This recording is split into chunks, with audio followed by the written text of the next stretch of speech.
Hello, water sign Cancer, Scorpio, Pisces. This is your card of the day for Sunday, December 31st.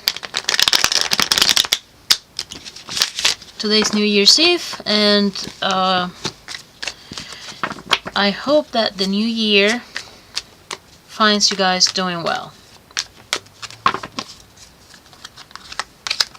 It's New Year's Eve for me, at least. So we have the Nine of Swords, and of course this is about it's about anxiety caused by our relationship with our environment, when we don't feel secure, or when we don't feel safe, or when we feel disconnected. Then this anxiety tends to overtake us. And so there might be that some of you might be going through a period in which you are feeling very disconnected, and this happens a lot, especially during times of celebration, because it's when we see that everybody else is getting together, and it's when we must feel like, oh, I want to connect with this person, but there is something happening between us that prevents me from getting close to them, or whatever. And so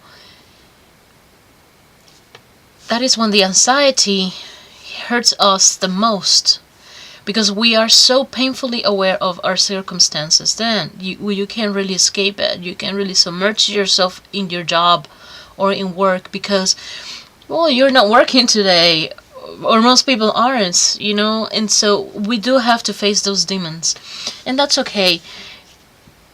We do have to work with our shadow side, and we do have to do shadow work, and that's just something that comes with being human and with being spirit inhabiting our bodies.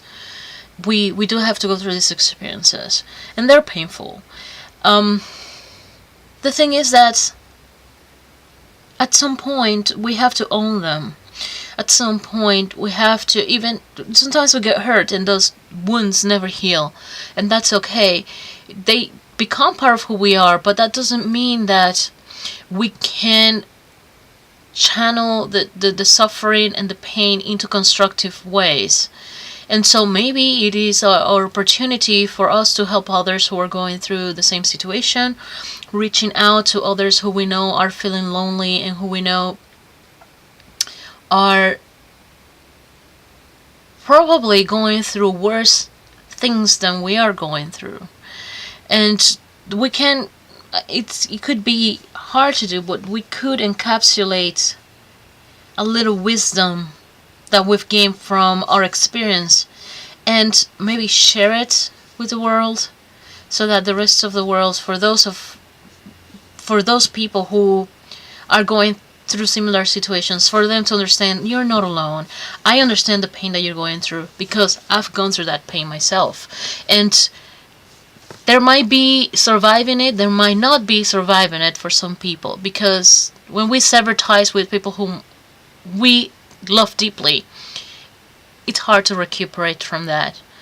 For some of you there will be a solution, but for some others it's probably too late and there is nothing you can do about it. But you can always take that negative situation and turn it into something positive. Don't let the anxiety eat you alive. Don't let the anxiety get a hold of your life. You are the one who has to get a hold of your life, and you are the one in charge. So at that point you have to channel your inner chariot and take charge of the situation, and realize, yes, okay, so I'm hurting, I am feeling anxious, I am feeling this mental agony that is killing me because of this situation that I am trying to survive and to get over it. Or maybe you're not trying to get over it because you simply can't, but at some point you come to the realization, okay, so I either get over it or I won't. Either way, I'm going to try to be a little beacon of light for those that I know out there are going through the same pain. This is what I have for you today. Thanks for watching. I'll talk to you tomorrow.